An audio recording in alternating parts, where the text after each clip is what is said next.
मैं डॉक्टर शिवाला गुप्ता, सहायक प्राध्यापक हिंदी, श्री अग्रसेन कन्या महाविद्यालय कोरबा।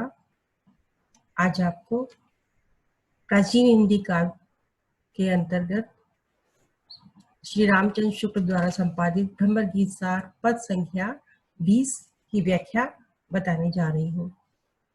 गोकुल सभे गोपाल उपासी, जोग अंग साधत जे ऊधो, ते सब वसत ईसपुर काशी।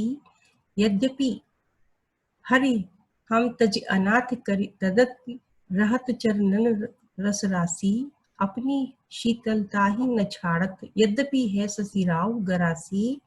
का अपराध जोग लिखत पठवत, प्रेम भजन तज करत उदासी। सूरदास ऐसी को बिरहन, मांगति मुक्ति तजे गुण राशि।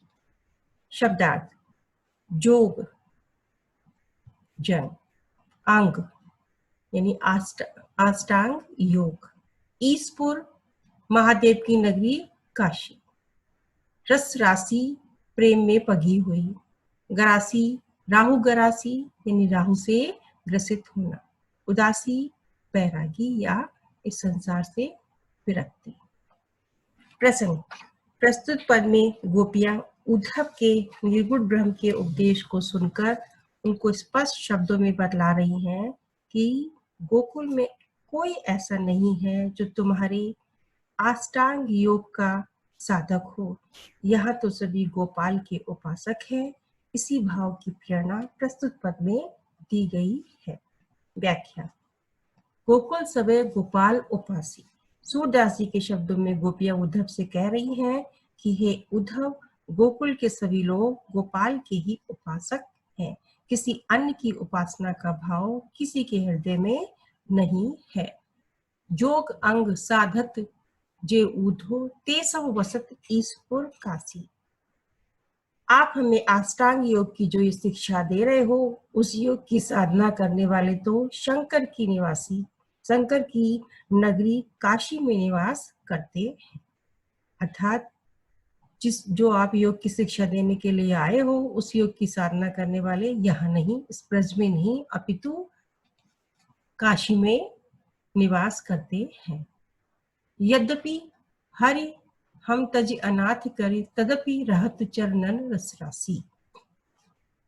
गोपियां कहती हैं कि ये सच है कि कृष्ण हमारा त्याग कर मथुरा चले गए हैं, हमें अनाथ कर गए हैं, फिर भी मन को धैर्य देकर हम प्रेम की राशि श्री कृष्ण के चरणों के अनुराग में ही निमग्न रहती हैं।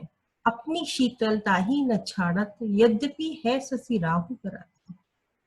अपनी शीतलता को नहीं छोड़ता है, यद्यपि शशि राहु ग्रासी, चंद्रमा राहु से भी ग्रसित हो जाता है तो भी अपनी शीतलता को नहीं छोड़ता है। उसी प्रकार हम भी त्यागने पर भी अनेक कष्टों के सहते हुए भी कृष्ण के प्रति प्रेम भाव को नहीं छोड़ पा रही है। का अपराध जोग लिखित पठवत, प्रेम भजन तज करत उदासी। हमें तो यह भी ज्ञात नहीं हो पा रहा है कि किस अपराध के दंड स्वरूप वे कृष्ण हमें निरंतर पत्रों में योग साधना का संदेश लिखकर भिजवा रहे हैं। हमें अभी तक ये पता नहीं लग पा रहा है कि ऐसा कृष्ण क्यों कर रहे हैं। सूरदास ऐसी को विरहन, मांगती मुक्ति तजे गुण राशि।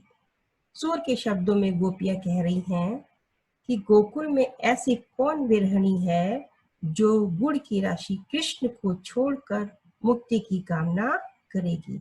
अर्थात हम कृष्ण प्रेम के सम्मुख निर्गुण उपासना से प्राप्त मुक्ति को कोई महत्व नहीं देती है। कृष्ण ही हमारे आराध्य हैं, हमें उन्हीं से सब कुछ प्राप्त होता रहता है, इसलिए हम किसी अन्य की उपासना किसी भी स्थिति में करने के लिए तैयार नहीं है। भाव सौंदर्य।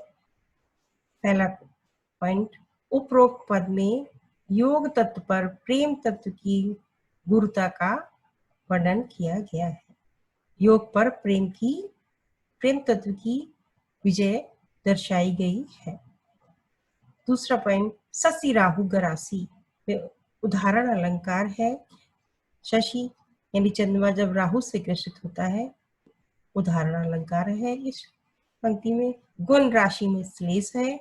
ऐसी को विरहनी में काकु वक्रोक्ति अलंकार का विधान हुआ है। तीसरा बिंदु, गोपियां कृष्ण प्रेम के सम्मुख मुक्ति की कामना भी नहीं करती। सूरदास उस भक्ति सिद्धांत की व्याख्या कर रहे हैं जिसमें भक्त मुक्ति की आकांक्षा लाकर सदैव भगवत प्रेम में ही लीन बना रहना चाहता है। चौथा पॉइंट आप लिख सकते हैं, योग साधक ही मुक्ति की कामना करते हैं, प्रेम साधक नहीं। पांचवा पॉइंट आप लिख सकते हैं, इसी भाव की साम्यता कविवर रत्नाकर की निम्न पंक्तियों में लक्षित हो रही है। पंक्तियां हैं, मुक्ति मुक्ता को मोल माल ही कहा है, जब मोहन लला पे मन मानिक ही वार चुकी है। अगला भ्रमर गीत सार पद संख्या 21। आज मैं आपको व्याख्या पद संख्या 21 की बताने जा रही हूँ।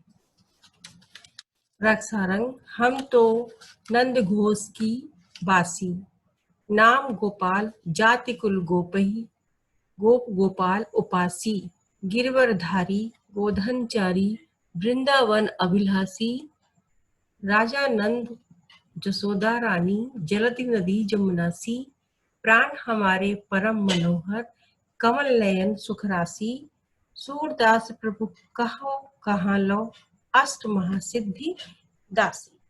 शब्दार्थ, नंद घोष नंद का गांव या गोकुल, बासी यानी निवास करने वाली, रहने वाली, उपासी उपासिका, गोधनचारी गायों को चराने वाले, अभिलाषी अभिलाषी का मतलब है इच्छा रखने वाला या प्रेम रखने वाला।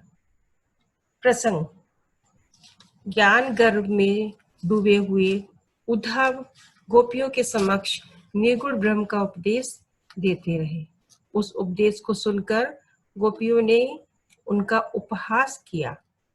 वे उद्धव को भ्रमर के संबोधन से संबोधित करती हैं और कृष्ण के प्रति अपने अनन्य प्रेम को प्रस्तुत पद में व्यक्त कर रही हैं। व्याख्या, हम तो नंद घोष की बासी।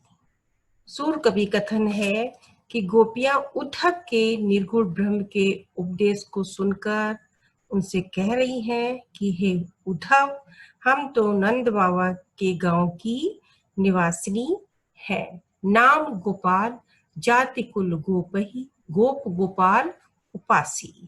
हमारा नाम गोपाल है क्योंकि श्री कृष्ण की भांति हम भी गायों का पालन करती हैं। एक प्रकार से हम कृष्ण रूप ही हैं। हमारी जाति और कुल गोपों का ही है और गोप होने से हम कृष्ण की उपासिका है। गिरवरधारी, गोधनचारी, वृंदावन अभिलाषी। हम गोवर्धन पर्वत धारण करने वाले तथा वन में गायों को चराने वाले श्री कृष्ण एवं वृंदावन से विशेष प्रेम रखती है। राजा नंद, जसोदा रानी। राजा नंद है, हमारे राजा नंद है, माता यशोदा रानी है, जलती नदी जमुना से और सागर के समान विशाल यमुना नदी है। प्राण हमारे परम मनोहर, कमल नयन सुख राशि। कमल नयन यानी